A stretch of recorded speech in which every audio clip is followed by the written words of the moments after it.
I'm Andrew Milne, and you're all very welcome back to the Celtic Soul Podcast. The podcast is available across all platforms and on Celtic Fanzine TV.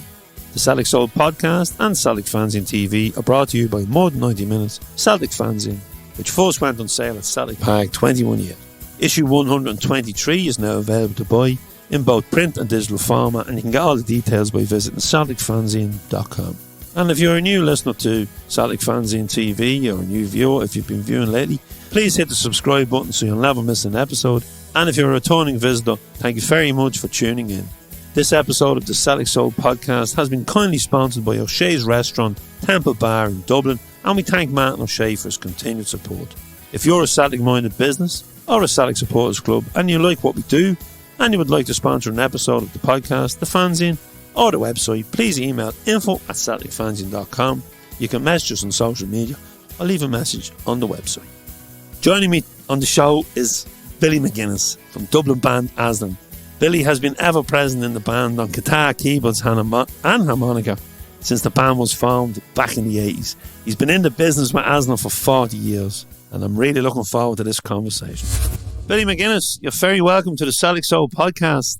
How are you doing, and how is Christy doing? Well, Christy's good, actually.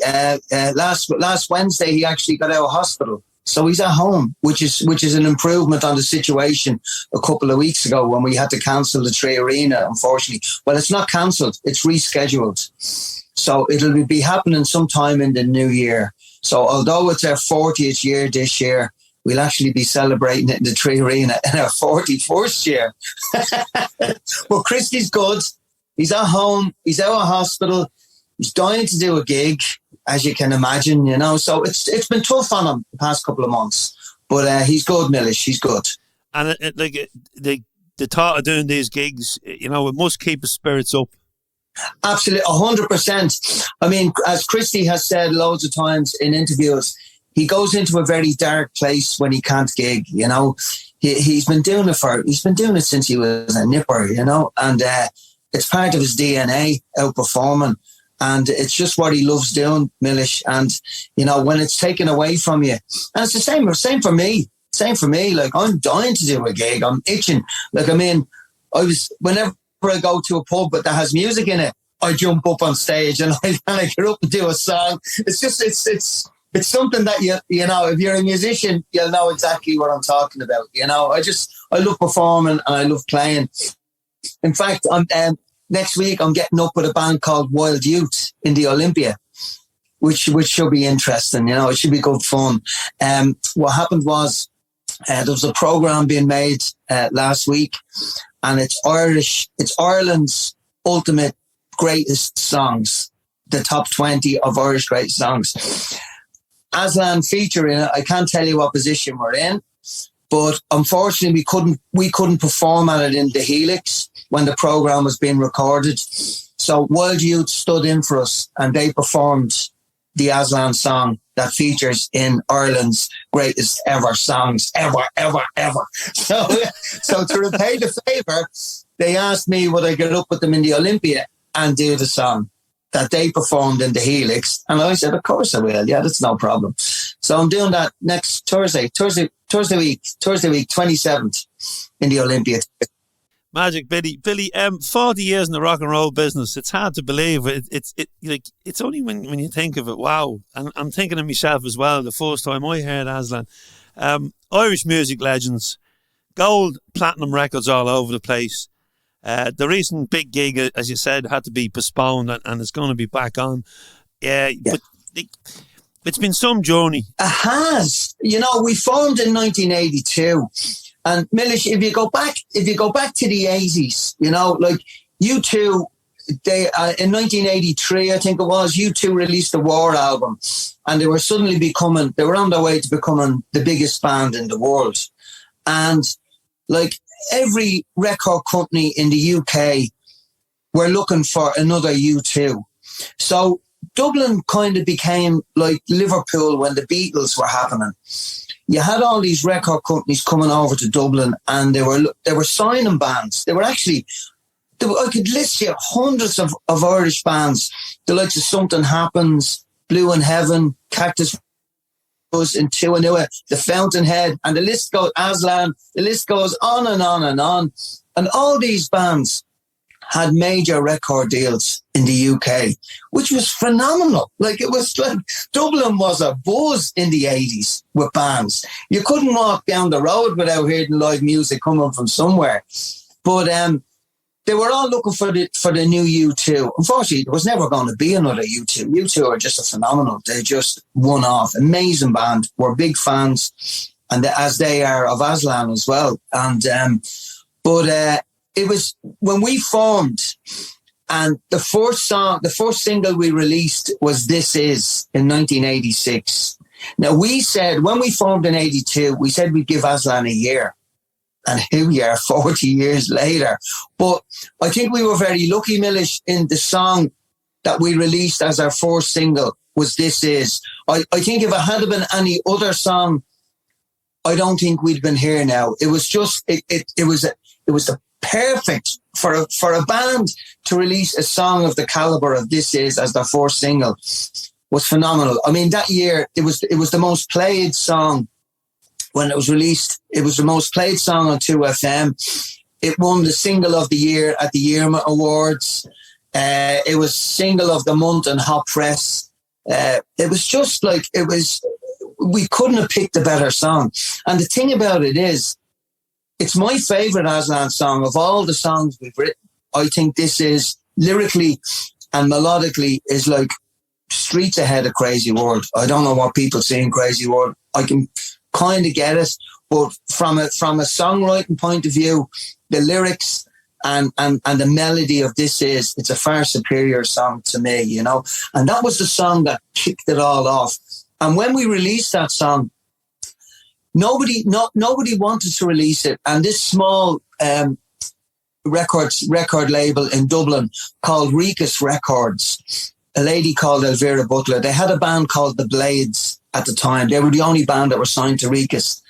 And she actually said she would release "This Is", and the rest is history. So without Elvira having the courage to release that and go with it and push it, I don't think we would have been here, you know. So it's great. That led us to signing with EMI Records. We went into the Feel No Shame album, which when it was released was #1. We supported David Bowie and Slane that year.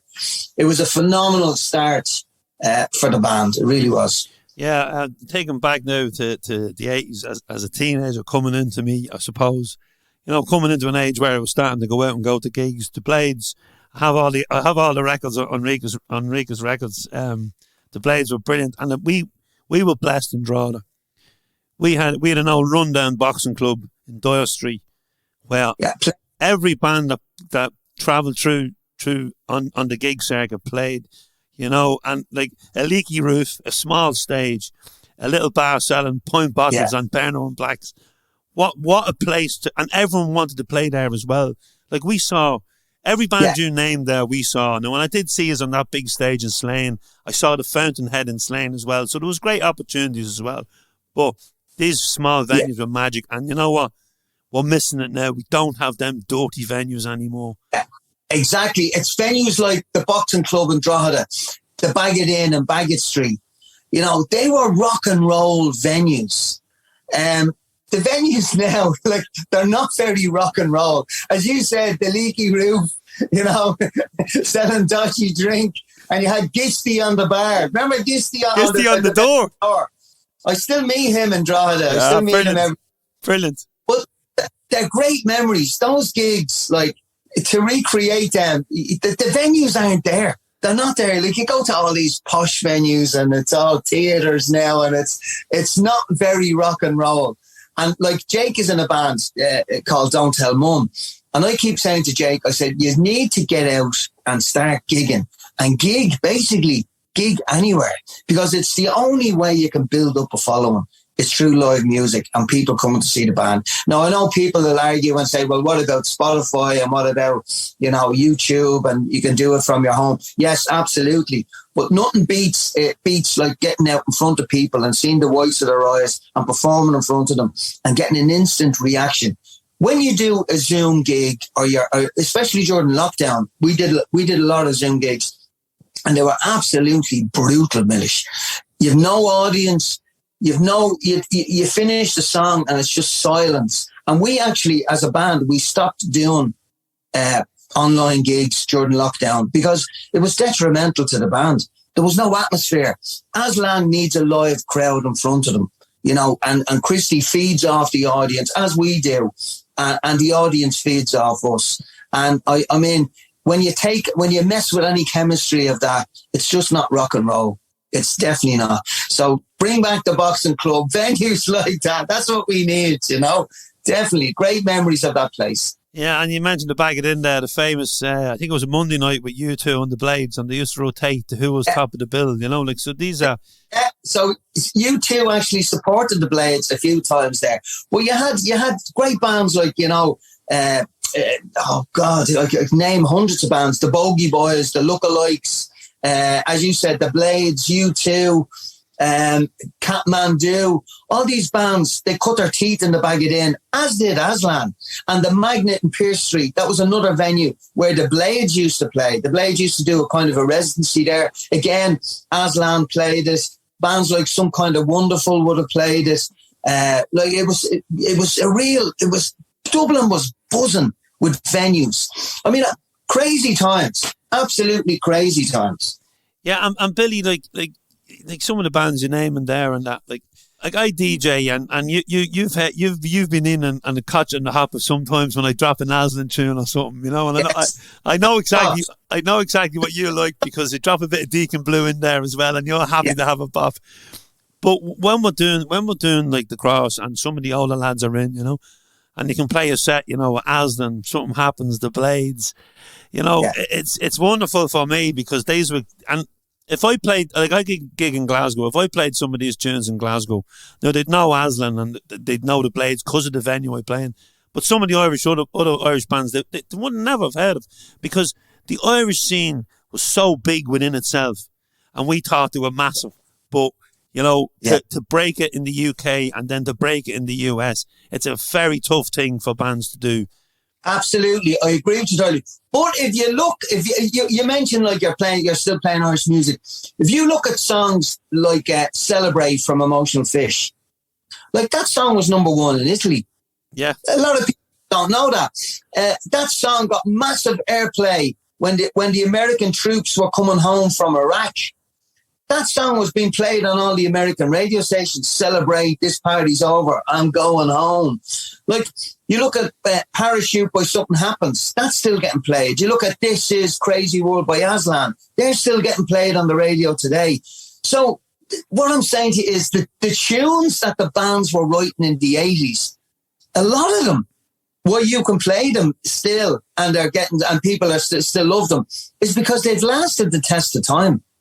You know, they really have. And I think that's a great testament to how good the Irish music scene was in the 80s. Yeah, 100%. And like, I think back to 1998, emigration, you know, so high within the young people. They were bringing the tapes with them when they were going to London or the States. So they were spreading, you know, there was no internet then. There was no Spotify. There was no YouTube. They were spreading the word for the Irish bands. And like, you think back then, like, you know, Jack Chanton's Ireland went to the Euros. We had hope, you know. Ray Houghton, a Glasgow Irishman, put that ball in the English net. And I went on my first lads' holiday, and on that holiday we had tapes, and one of those tapes was Aslan's first album, and it got played every day at the pool, and every night before we went out, you know, as we were, you know, putting on our best boy shorts and trying to get, you know. Trying to get a girl who wasn't Irish, we'll say. And you know where we were? We were in Yugoslavia before the war happened. So I can't blame Aslan Tate for starting the war. But these are just memories I have. And you must have so many brilliant memories from back then, Billy.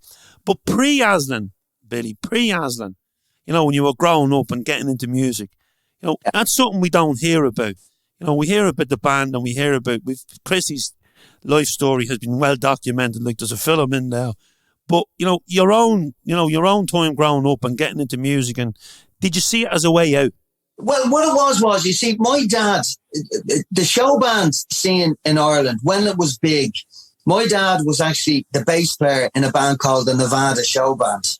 So they would have been, with Joe Dolan and the Big Eight and the Dixies and all that. If you're going way back, the Nevada Show Band were one of the top bands in Ireland.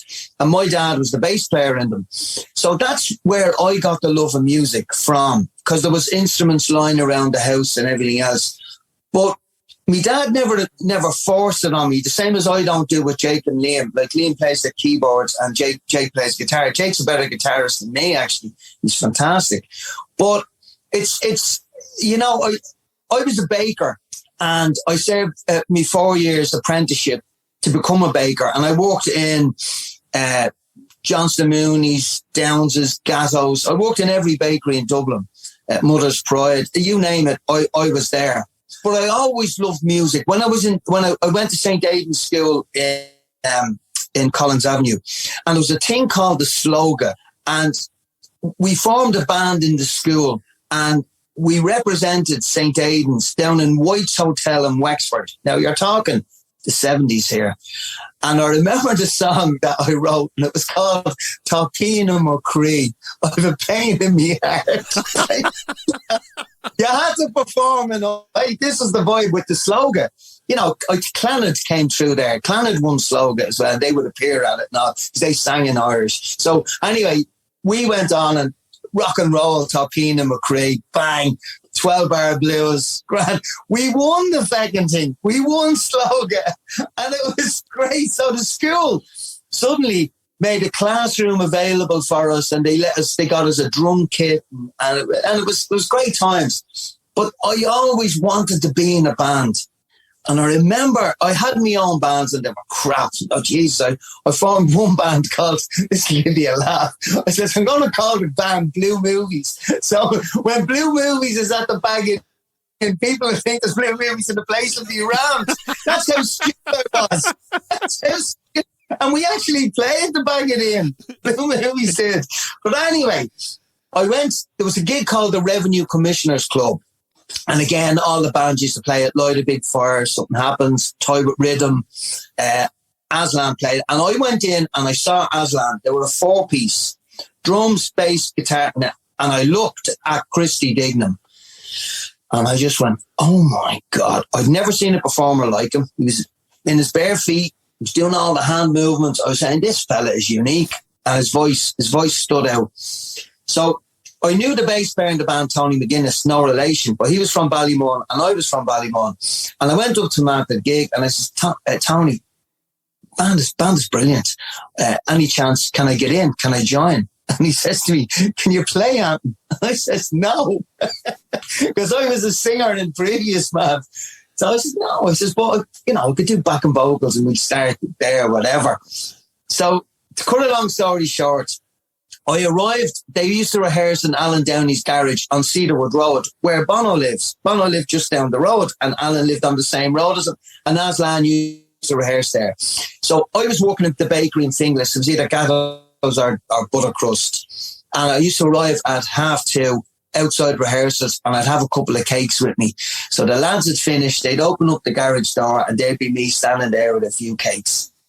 So lo and behold, there was a gig happening. 1984. It was in St. Anne's Park, and 2FM used to put on these Lark in the Parks. And I remember there was a band called Les Enfants on it, and then Aslan were on it. But Aslan wanted to beef up the show, so they had 3 backing singers.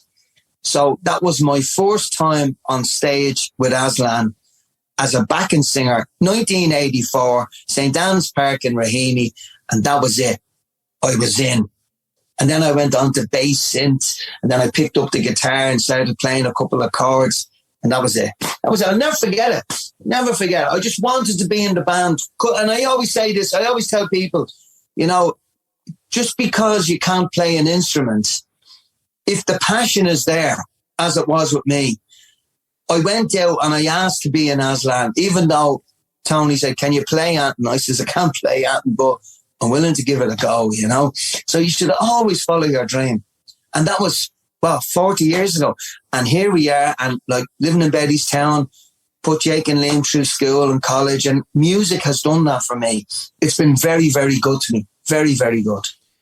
And it could have been a different story if the band hadn't reformed. Billy, you know, your life would have took a different direction, because like the split is well documented when you hear Christy talking about it, you know. And Christy is so honest when he does speak about his heroin addiction and you know, the lies and the deceit that goes with that. And he speaks about when he found out that he was out of the band.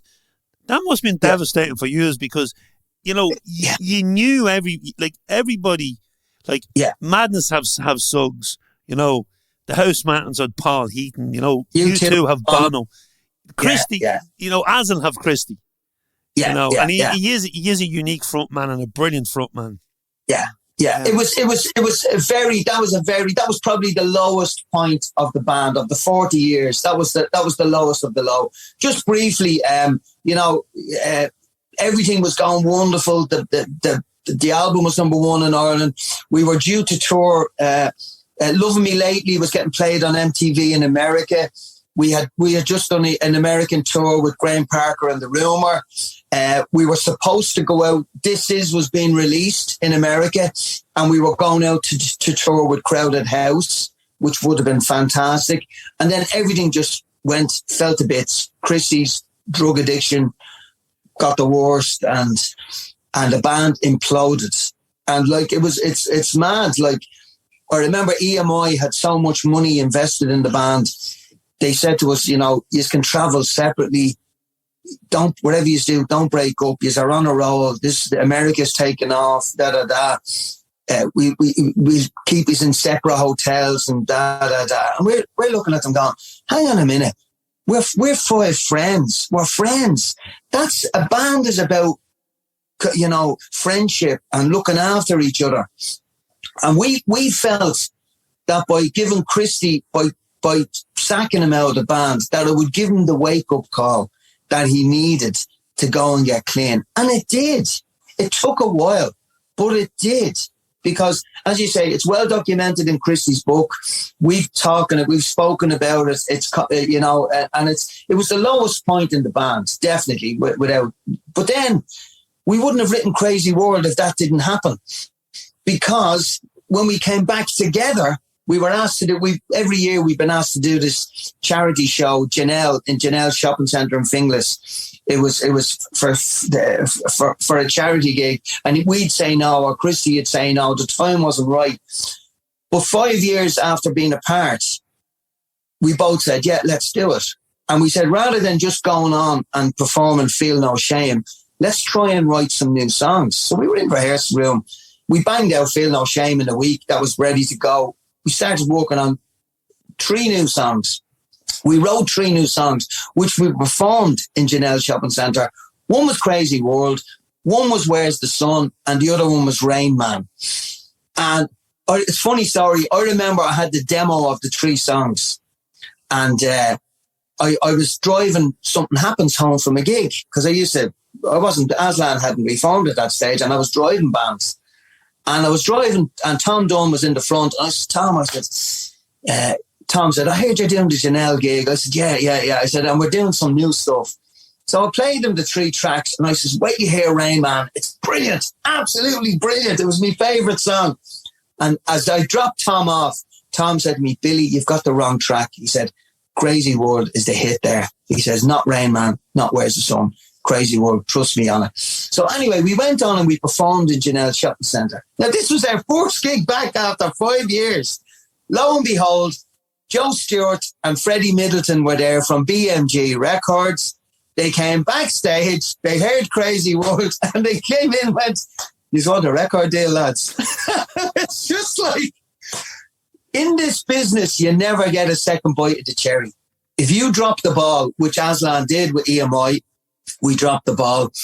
So to get a second bite of the cherry with BMG, it was just unheard of. We couldn't believe it. We said, wow, this is unreal. We released Crazy World, and the same thing was even bigger than This Is.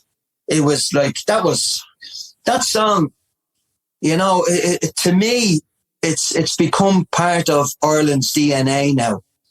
When you see a song being played, when the Dubs were banging it out, when they were winning 6 in a row, 7 in a row, whatever it was, Crazy World would be played when the Dubs were going up to get the cup. when the Irish team were playing in Europe, I had videos on YouTube being sent to me of lads in France and Germany, wherever it was, and they're singing Crazy World. When you hear buskers in Grafton Street doing Crazy World, or you go on holiday to Spain and you see this dodgy Spanish band playing Crazy World, the song is not yours anymore. It becomes part of the Irish DNA. Without it sound, like Fields of Athenry, that type of thing. You know, the way that has crossed over. Celtic, they play it, all the time. And it's that has happened with Crazy World. I think it's not our song anymore. It's Ireland's, Yeah, you mentioned Celtic there. My perfect weekend is going to see Celtic and going to a gig or going to hear it, going into McCool's in Glasgow where I can hear good music. But I'll give you a little story from myself, Billy. I was in Glasgow when I was doing it. I used to do a pre-match show called Celtic AM, which was a spoken word show with musicians, actors who followed Celtic, and we'd always have a player. And the day before we played Rangers, we were doing one on the roof in Malone's. A guy called Eddie Campbell said to me, "Why don't you book the roof in Malone's?" I said, "Because it's March, it'll be freezing." But it wasn't. It was a nice day with the heaters on and it was packed. And, when we play the Rangers, it brings in, supporters from around the world because it's the big one. And they come in, Billy, right, with the Norway boys and that. And I said, "Look, you need to get in early because it's not that big of a beer garden." But Mark McCabe, a friend of mine from Finglas, who actually was the one that got UB40 onto the show because he's friends. Originally it was meant to be Brian Travers coming onto the podcast, but sadly Brian passed away, and then we ended up getting Jimmy, the drummer, on, and a great podcast it was too. But Mark had said to me, Aslan was sold out that night in the Grand Social, and they hadn't played in Glasgow for years. And I text one of the lads that I know was involved in the booking, and he never got back to me. So Mark McCabe said to me that day, he says, "I have a ticket. I have a spare ticket if you want to go." But that meant we had to wrap the show up a little early. So normally, like we say, we'll start at 3. At 3 o'clock in the button, I was on the mic and some of the guests weren't even there. And I was there, right, who's here? Because I wanted to go to the gig, and I thank Mark because I got in. Now, we couldn't get, by the time I got down, the gig was just starting. I was standing right at the back, but there was a little can bar. And I have to say, Billy, just roll back the years that night. It was absolutely brilliant. Yeah. Was that the Classic Grand? Yes. The Classic Grand. Yeah. What a gig. What a gig. Now, we were at last year, the band, we went to the Celtic Rangers game. We have a great affinity with the Celtic Supporters Club. In fact, we actually recorded the Fields of Athenry. Aslan have recorded the Fields of Athenry. And there's only, I think we got 20 copies done. And we sent it to the Celtic management and they gave one each to the players, right? And the vibe is, there's a guy in there who's mad into Aslan. He's in the Celtic Supporters Club. And what we're hoping further down the line, obviously when Christy gets better and he's well enough to gig, like back in the 80s, we played the Barrowlands. We played it with Stiff Little Fingers. What a venue. Absolutely brilliant. So just to cut a long story short, we're hoping further down the line that the Celtic Supporters Club will come on board with us and we will do the Barrowlands, and obviously we'll be doing it for Celtic Supporters Club as well. It'll be a fundraiser, just to get in. But we're hoping that'll happen. That was on course to happen because we've got a great relationship with Celtic.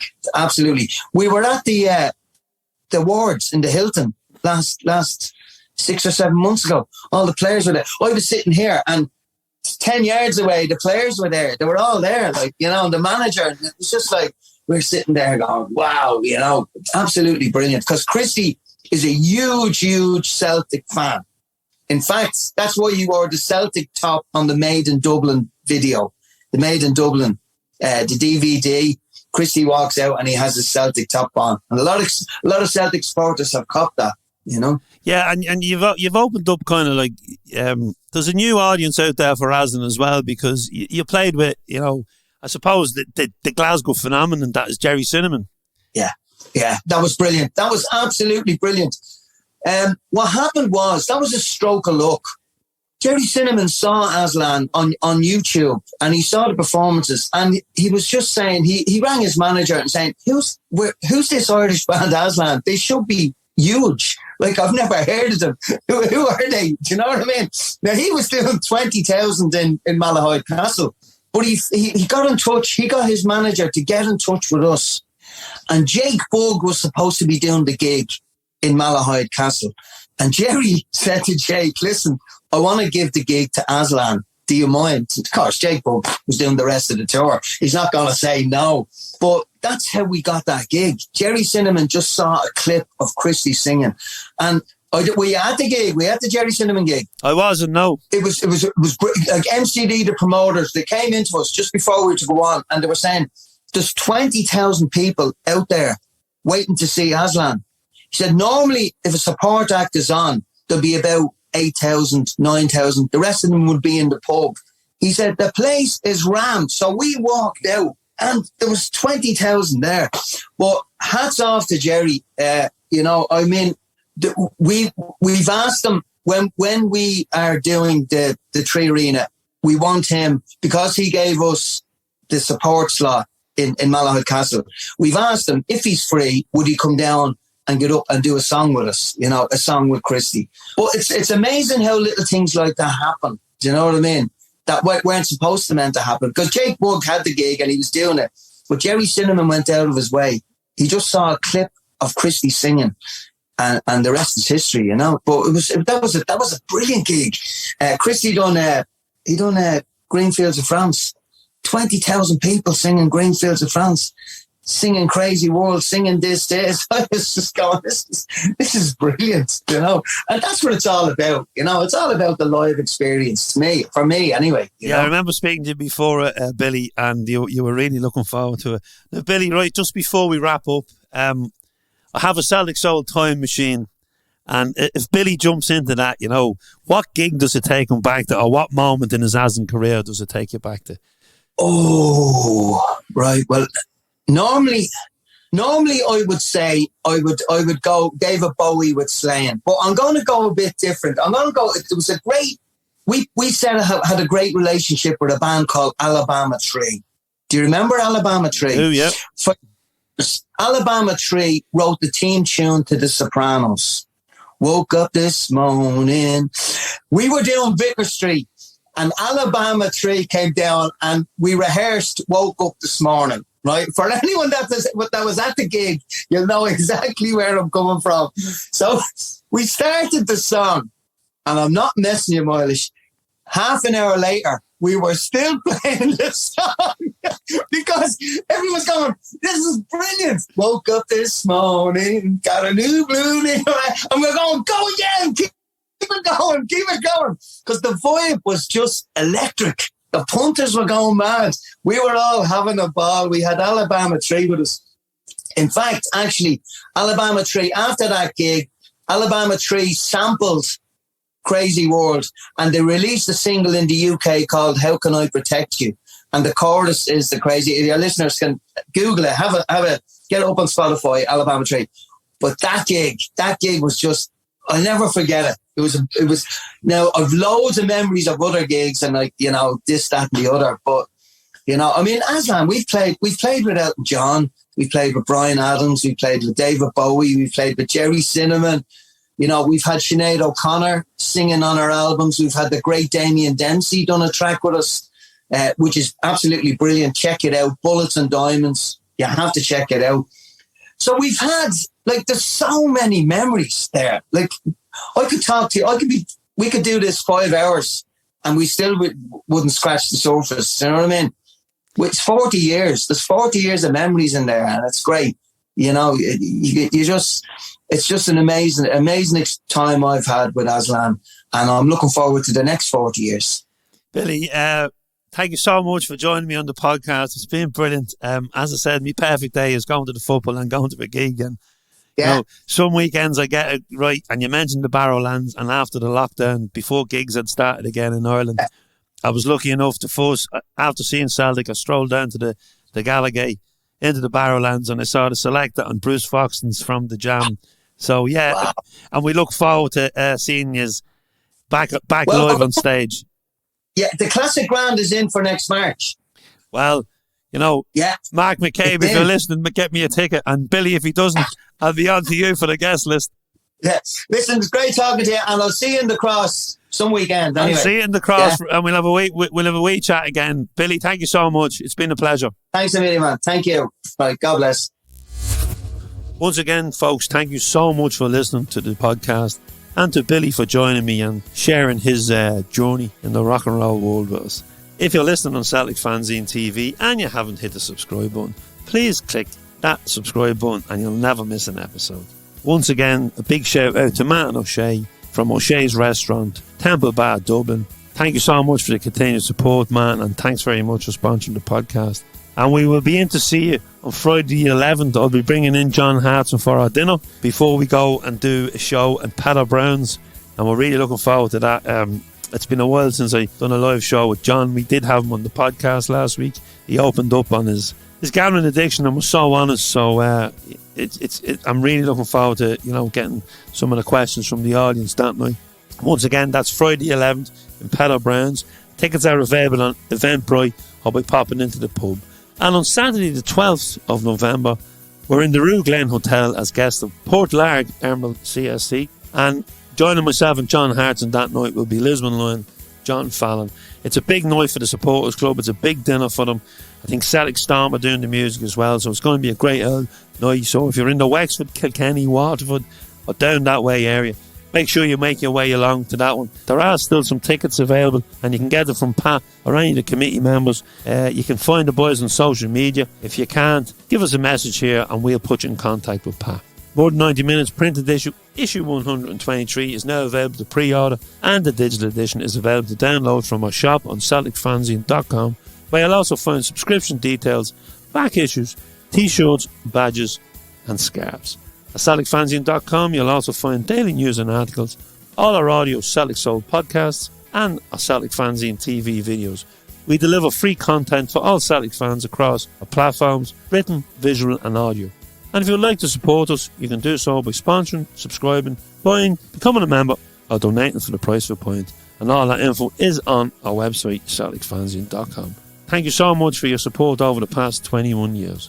The busy schedule continues for Ange Postecoglou and the Celtic team, and we'll be there to cover the Celtic fans' journey. Celtic are back on the road on Saturday for a 12:30 PM kick-off v Hearts in Edinburgh before we head back to Paradise midweek for our Champions League clash with Shakhtar under the disco lights. We'll be back next week with another Celtic Soul podcast, and you can also catch our Talk from the Terrace podcast on Celtic Fanzine TV. That's our pre-match show, and we'll also review previous games. So follow our fan journey, folks, across social media and on CelticFanzine.com. Hail, hail for now.